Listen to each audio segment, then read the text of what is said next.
সংবিধানের 142 অনুচ্ছেদ অনুসারে সাংবিধানিক যে গণভোট, এই গণভোট সেই গণভোট না। যেহেতু সংবিধানে এমন কিছু বলা নাই যে আর কোনো গণভোট কোনো বিষয়ে করতে পারবে না সরকার চাইলে, সুতরাং সেটা যদি করতে চায় অন্য কোনো বিষয়ে, সেটা আলাদা একটা আইন পাশ করতে হবে। সেই হিসাবে তখন নতুন গণভোট যদি প্রয়োজন হয় হতে পারে। একটা বিষয় হলো যে বিরোধী দল থেকে বলা হচ্ছে গণভোট সহ যে সমস্ত অধ্যাদেশ পাশ করা হয়নি, বিশেষ করে গণভোট, এটা যদি পাশ না করা হয় তাহলে তারা আন্দোলনের মাধ্যমে হুমকি দিয়েছে যে আন্দোলনের মাধ্যমে সরকারকে বাধ্য করা হবে এই গণভোটের এই পাশ করার জন্য। এ ব্যাপারে আপনাদের প্রতিক্রিয়াটা কি? আইনমন্ত্রী বলতে চাচ্ছেন, আমি বলি। আপনি বলেন। গণভোট অধ্যাদেশ, এই অধ্যাদেশ অনুসারে আরপিও অনুযায়ী নির্বাচন কমিশন গণভোট অনুষ্ঠান করেছে একই ডেটে, আলাদা ব্যালট। সংবিধানের 142 অনুচ্ছেদ অনুসারে সাংবিধানিক যে গণভোট, এই গণভোট সেই গণভোট না। 142 অনুচ্ছেদ অনুসারে যে গণভোট, সেটা হচ্ছে সংবিধানের প্রস্তাবনা, আর্টিকেল 8, 48, 56, 142 প্রস্তাবনা। এই সমস্ত বিষয়, এই আর্টিকেলগুলোতে যদি কোনো সংশোধনী আসে, তাহলে রাষ্ট্রপতি এটা অনুমোদন করার আগে গণভোট দিতে হবে, সেই গণভোট। আমরা জাতীয় ঐকমত্য কমিশনে এই গণভোটের প্রস্তাব করেছিলাম, আমিই করেছিলাম।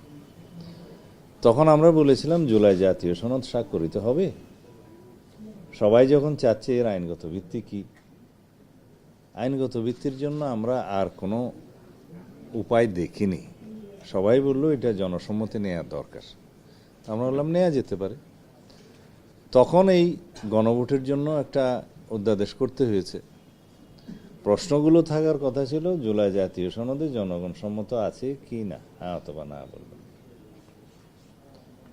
এই অধ্যাদেশ জারির আগে এবং জুলাই জাতীয় সনদ জাতীয় সকল রাজনৈতিক দলের রাজনৈতিক সংস্থার দলিল হিসাবে ঐতিহাসিকভাবে স্বাক্ষরিত হওয়ার পরে, ইন বিটুইন দিস টাইম, একটা রাষ্ট্রপতিকে দিয়ে আদেশ জারি করিয়ে দেওয়া হলো, যে আদেশ জারির ক্ষমতা রাষ্ট্রপতির সাংবিধানিকভাবে ছিল না, নাই। জুলাই জাতীয় সনদেও সে আদেশ, জুলাই জাতীয় সনদেও সে ধরনের অথরিটি দেয় নাই। এখন সেই আদেশের মধ্যে এমন কিছু বিষয় অন্তর্ভুক্ত করা হলো এবং তার পরবর্তীতে সেই আদেশের কিছু অংশ উদ্ধৃত করে গণভোট অধ্যাদেশ জারি করা হলো। সেগুলো বাই নাও হাইকোর্টে চ্যালেঞ্জ হয়েছে দুইটা আলাদা রিটে। এই যে রাষ্ট্রপতি আদেশ তো জারি করতে পারেন না, সেটা একটা রিট, এবং গণভোট অধ্যাদেশের সার্টেন প্রভিশন মানে সেকশন এবং আদেশের টোটাল, সেটা চ্যালেঞ্জ হয়েছে কনস্টিটিউশনাল কিনা। আপনাদের কাছে বলি, অধ্যাদেশের মাধ্যমেও আর্টিকেল 93 অনুসারে রাষ্ট্রপতি এমন কোনো বিধান করতে পারেন না যে বিধানের মাধ্যমে সংবিধানের কোনো ধারা হয়ে যায়, টাচ করে। তো আদেশও হয়েছে জাতীয় সনদের বাইরে। জুলাই জাতীয় সনদ সংবিধান সংস্কার বাস্তবায়ন আদেশ 2025 নামে যেটা হয়েছে, ওর মধ্যেও সেটা হয়েছে ভায়োলেশন। এবং গণভোট অধ্যাদেশের যে প্রশ্নের মধ্যে এবং আদেশের মধ্যে যে কি যেন সংস্কার পরিষদের নামে যে সমস্ত বডি ফরমেশনের কথা, শপথ নেওয়ানোর কথা, 180 দিনের ভিতরে সংবিধান সংশোধন হয়ে যাওয়ার কথা ইত্যাদি অনেকগুলো দিয়ে একটা নিউ কনস্টিটিউশনাল অর্ডার জারি করার মতো হয়েছে। তো সেই জন্য এই আইন অধ্যাদেশ এবং আদেশটা যেখানে হাইকোর্টে চ্যালেঞ্জ হয়ে আছে, সেটাও পরে হাইকোর্ট কি বলে দেখি। কিন্তু আমার রাজনৈতিক বক্তব্যটা আমি বলি এখন। এই কথা শেষ হয় নাই।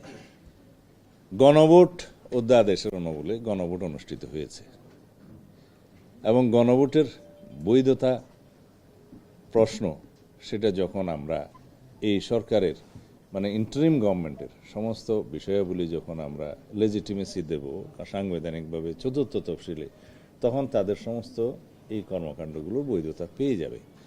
আর আইন হিসাবে বিল আকারে এটা কেন অনুমোদিত হয়নি, এই তো আপনাদের কথা। এটা তো ফ্যাক্টাম ব্যালেন্স, এটা ঘটনাক্রমে সিদ্ধ। অধ্যাদেশ জারি হয়েছে, গণভোট অধ্যাদেশ, গণভোট অনুষ্ঠিত হয়েছে এবং সেটার বৈধতা আছে। এটার বিষয়ে নতুন করে আইন করে এটা নিয়ে আগামীতে তো এর উপরে কোনো গণভোট হবে না। ভবিষ্যতে যদি কোনো গণভোট করতেই হয়, আইদার সাংবিধানিক গণভোট হবে 8 ভোট এটা অনুসারে, অথবা যদি সংবিধানের বাইরে, যেহেতু সংবিধানে এমন কিছু বলা নাই যে আর কোনো গণভোট কোনো বিষয়ে করতে পারবে না সরকার চাইলে, সুতরাং সেটা যদি করতে চায় অন্য কোনো বিষয়ে, সেটা আলাদা একটা আইন পাশ করতে হবে। সেই হিসাবে তখন নতুন গণভোট যদি প্রয়োজন হয় হতে পারে।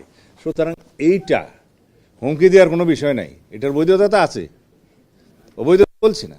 এবং ওভারঅল সংবিধানের চতুর্থ তফসিলে যখন বিগত গভর্নমেন্টের সকল কর্মকাণ্ডকে কিছু একটা বাদে আর কি, দুই একটা বাদে বৈধতা দেয়া হবে, তখন সেটা লেজিটিমেট হয়ে যাবে। Everything covered by the 4th schedule হয়ে যাবে।